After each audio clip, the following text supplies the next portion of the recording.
Hey everyone, so it's a little awkward for me. I'm normally used to being behind the camera, not in front of the camera, so bear with me while I kind of stumble through this. I promise you things will get a little bit better as time goes on, but here we are.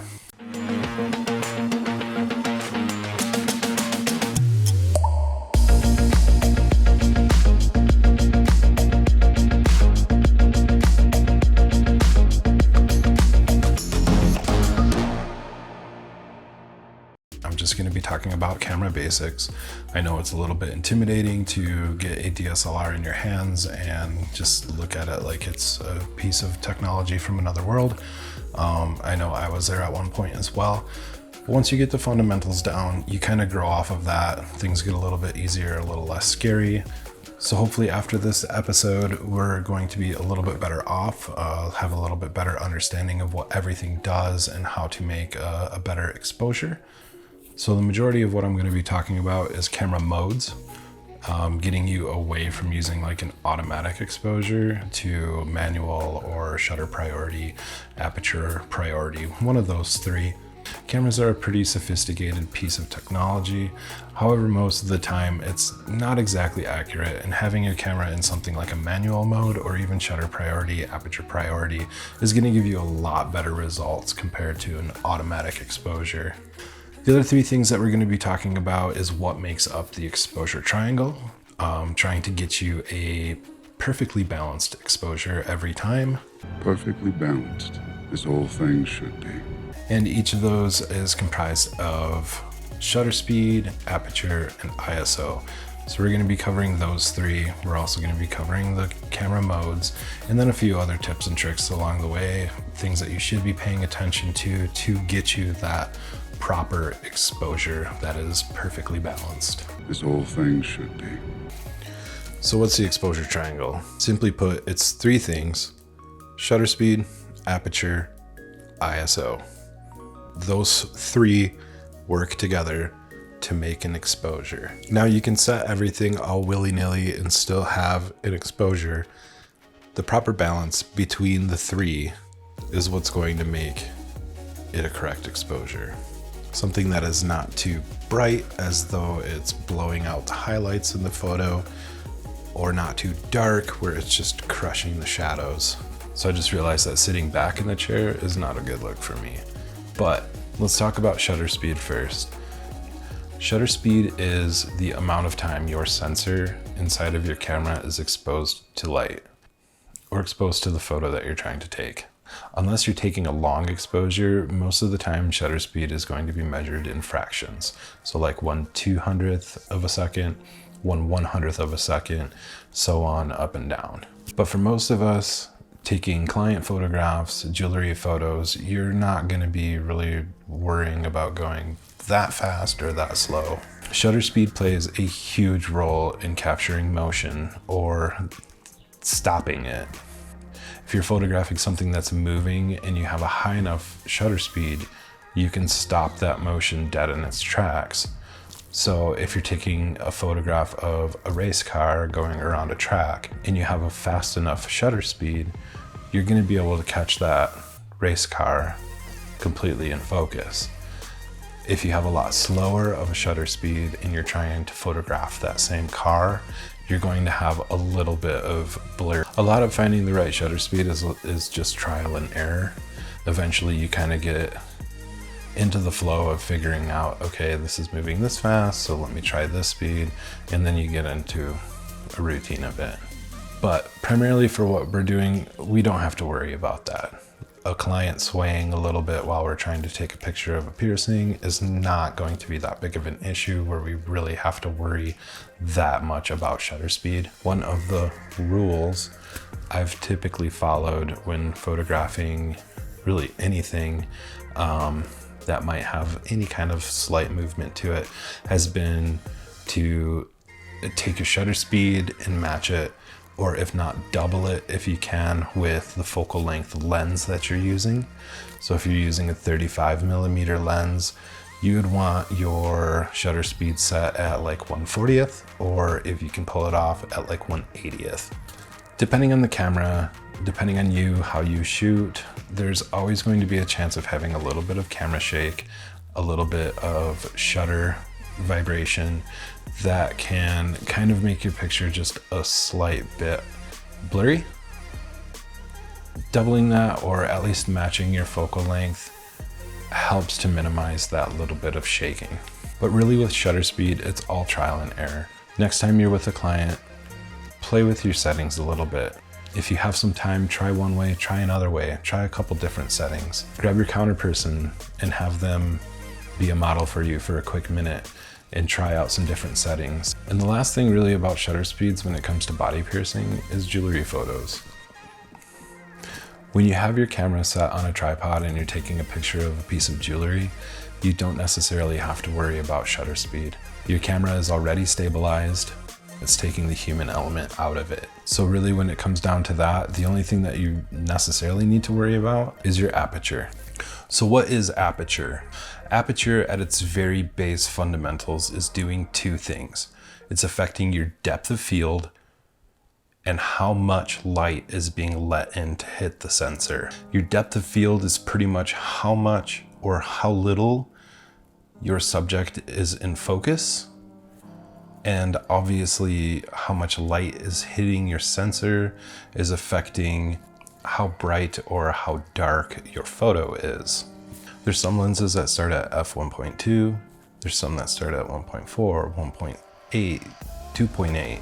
And when you get them lenses on, you'll see that they'll go all the way up to like f22, f32. So this is what's happening with aperture. So let's say you start at 1.4.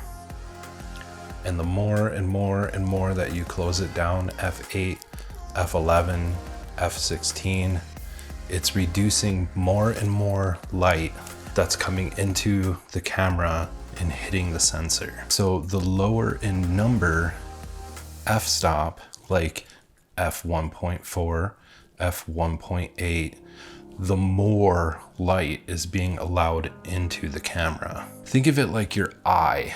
When you're in a really dark room, you know that your pupil is just huge because it's trying to gather as much light as it possibly can. But when you go outside, you notice that it's whoosh, really small because it's blocking, it's compensating for the light that's hitting your eye, just like the light that's hitting the sensor. Now, when it comes to depth of field, the lower the f-stop number, like 2.8, the less of your subject is going to be in focus. So when you're taking a photograph of an ear with a helix piercing and a doth piercing, and you take a photograph of the helix at f2.8 and you're like, man, why isn't that doth piercing in focus? It's because you need a wider f-stop. You need something a lot larger, something that's going to be able to see a greater plane of depth of field. Now, what also is going to happen when you raise that f-stop number up from 2.8 to say 8, it's going to get darker. And this goes back to that exposure triangle that I was talking about. If you make a change to your aperture, you're affecting everything else within that triangle. So now you change your aperture from 2.8 to 8 and your photo gets darker. So now what you need to do is you need to raise your shutter speed to match that. And that is a very, very basic explanation of aperture.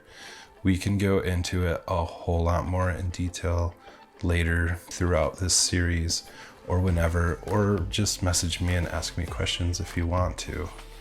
But going back to that exposure triangle, now if you're adjusting your aperture and you need to take it away from your shutter speed, but you don't want to take it away from that shutter speed, you just can't raise that any higher. Otherwise you're going to get to a point where if I raise my shutter speed anymore, I might start to get motion blur in my photos. So what do I do now? So now you're just going to go to your ISO. In an easy, quick, non-technical way to explain ISO, all it really is just how sensitive your camera's sensor is to light. The higher the ISO, the more sensitive it is to light. So which in turn can take a darker situation and make it brighter. The downside of ISO is once you start adding too much of it, it starts to introduce noise into your photos. A little bit of noise is okay. Some of it you're only going to notice when you're pixel peeping your photos in like Lightroom, but using too much ISO is just going to render your photos useless. Most cameras these days can handle up to about 3200 to 6400 ISO before it becomes a big problem. You shouldn't have to raise it much more than say 800 on a given day, especially if you're photographing something inside that you can't use a tripod and you don't have adequate lighting. And that's really all that matters about ISO.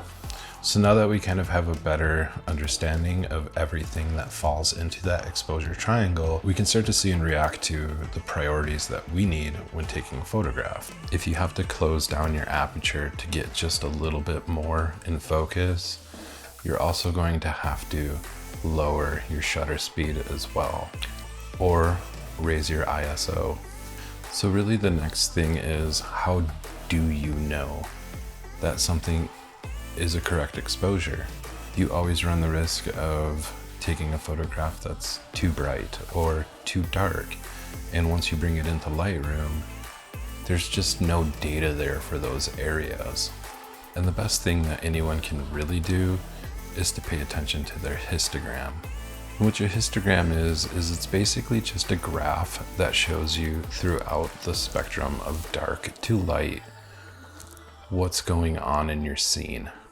The histogram is just a graph. On one side it shows dark, on the other side it shows light. You want to make sure that that graph is staying between each side of that chart. You don't want anything to be riding on one side or riding up the other side.